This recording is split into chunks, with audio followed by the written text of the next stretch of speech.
berangkat umroh dan bercadar juga.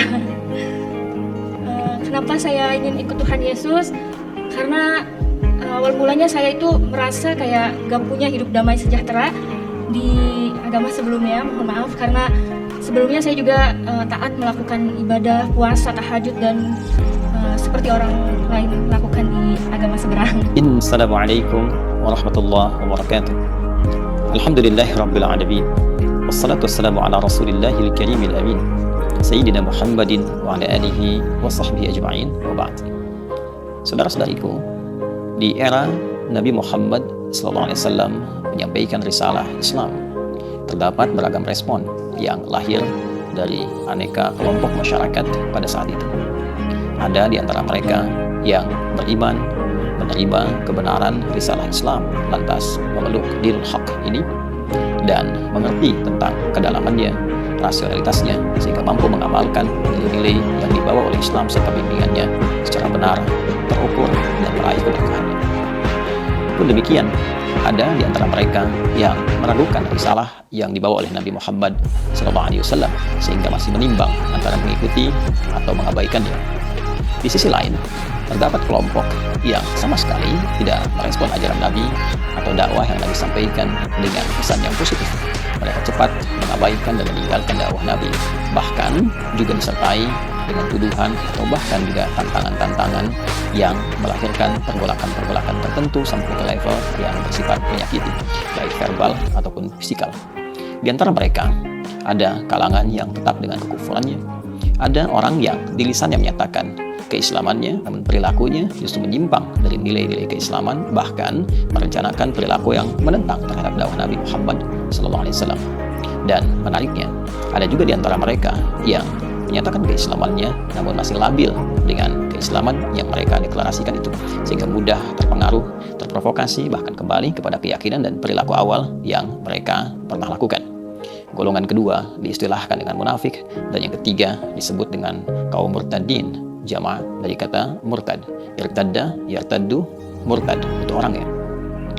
Dalam merespon tiga golongan terakhir ini, baik yang kufar ataupun munafik atau pula murtad, Nabi SAW dengan kehalusan rasanya, dengan rasa kasih yang dalamnya, dengan simpati yang sangat luas itu, beliau merasakan kesedihan yang mendalam karena khawatir orang-orang yang menentang beliau ini kemudian wafat tanpa iman, tidak mendapatkan perhatian dan kasih dari Allah Subhanahu wa Ta'ala saat kembali kepada Allah di kehidupan akhirat kelak. Karena yang menentukan kasih sayang, rahmat, kemuliaan, bahkan kebahagiaan di akhirat kelak adalah keimanan seseorang yang menjadi inti bekal kehidupan dalam membawa nilai-nilai terbaik dan bekal-bekal terbaik untuk mendapatkan rahmat Allah Subhanahu wa Ta'ala. Beliau juga merasakan kesedihan karena dikhawatirkan orang-orang yang cepat ingkar ini justru menggalang kekuatan untuk melukai atau melakukan pertentangan baik kepada dakwah ataupun kepada pemeluk Islam pada saat itu. Menariknya, kekhawatiran dan kesedihan Nabi ini mendapatkan respon langsung dari Allah Subhanahu wa Ta'ala dengan turunnya surah Ali Imran, surah yang ketiga, ayat 176. Saat Allah Subhanahu wa Ta'ala berfirman, "Wala yahzunka alladhina yusari'una fil kufr, innahum lan yadurrullaha syai'an.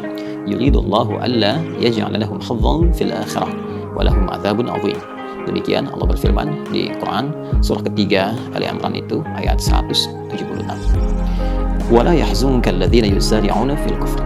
Ya Muhammad sallallahu alaihi wasallam, tidak harus respon kekufuran mereka yang cepat itu, yang menghindar dari dakwah itu, yang melakukan pertentangan itu menjadikan engkau cepat merasakan sedih yang mendalam.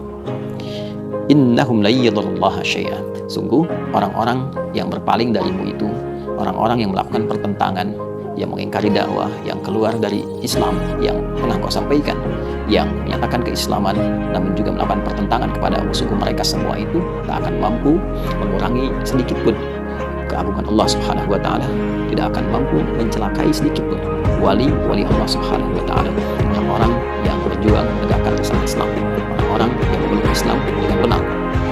Yuridullahu alla yaj'ala lahum hazzan fil akhirah. Justru perilaku mereka itu menjadikan hukum berlaku untuk mereka, yaitu hapus, gugur semua amalan-amalan yang pernah mereka lakukan, sehingga tidak mendapat peluang sedikit pun meraih balasan terbaik ataupun pahala di sisi Allah Subhanahu wa Ta'ala saat kembali ke akhirat. wa lahum adzabun adzim, dan disiapkan balasan yang setimpal untuk mereka berupa hukuman yang sangat berat. Saudara-saudariku, ayat ini memberikan kesan kepada kita bahwa dinamika respon dalam dakwah itu begitu beragam. Dinamika dalam menghadapi tantangan zaman itu begitu beragam. Tidak semua apa yang disampaikan dari nilai kebenaran, kebaikan mendapatkan respon yang serupa. Dulu pun 15 abad yang lalu, ada yang menerima kebenaran itu, ada yang meragukannya, ada yang menolaknya, ada yang mengiyakan namun juga mengingkarinya, ada yang pernah masuk ke dalamnya namun dia keluar lagi karena alasan-alasan tertentu. Sifat kufar, nifak ataupun murtad telah ada jauh 15 abad yang lalu. Namun Allah Subhanahu wa taala menegaskan lewat firman-Nya dalam Al-Qur'an bahwa semua ini tidak merugikan Allah sedikit pun. Sikap-sikap ini tidak akan mengurangi keagungan Islam sedikit pun.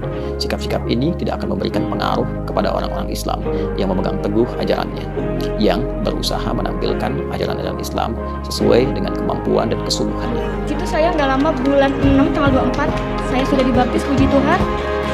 Setelah mengenal Tuhan Yesus, saya merasa kayak lebih damai, sejahtera. Apapun masalah yang saya hadapi, biasanya saya itu emosian, temperamen. Puji Tuhan sekarang saya bisa lebih sabar, lebih menerima kenyataan. Karena itu kita memohon kepada Allah Subhanahu wa taala, yang pertama diberikan kekuatan untuk bisa mengamalkan dan meyakini ajaran Islam sampai kita wafat kembali kepada Allah Subhanahu wa taala. Wala tamutunna illa wa antum muslimun.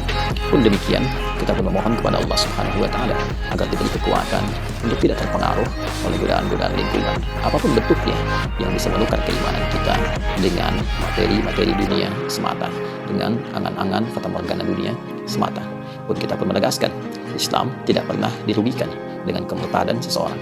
Islam tidak pernah menjadi kecil dengan pengingkaran seseorang. Justru Islam datang membawa risalah rahmat untuk menawarkan kedamaian, ketentraman, kebaikan, dan selebihnya. Itu pilihan yang akan dipertanggungjawabkan saat kembali kepada Allah Subhanahu wa taala di hari kiamat kelak. Dalam kehidupan bermasyarakat, berbangsa, bernegara, kita tetap saling menghormati, kita tetap saling bertoleransi dalam kebaikan, bersama-sama bekerja, bersama-sama bertawun untuk membangun, memakmurkan bangsa, negeri tercinta.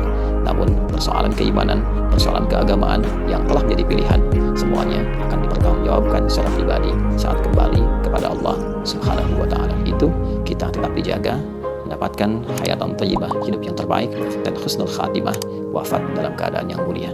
Subhanakallahumma wa bihamdika, nasyhadu an la ilaha illa anta, nastaghfiruka wa natubu ilaik. Assalamualaikum warahmatullahi wabarakatuh.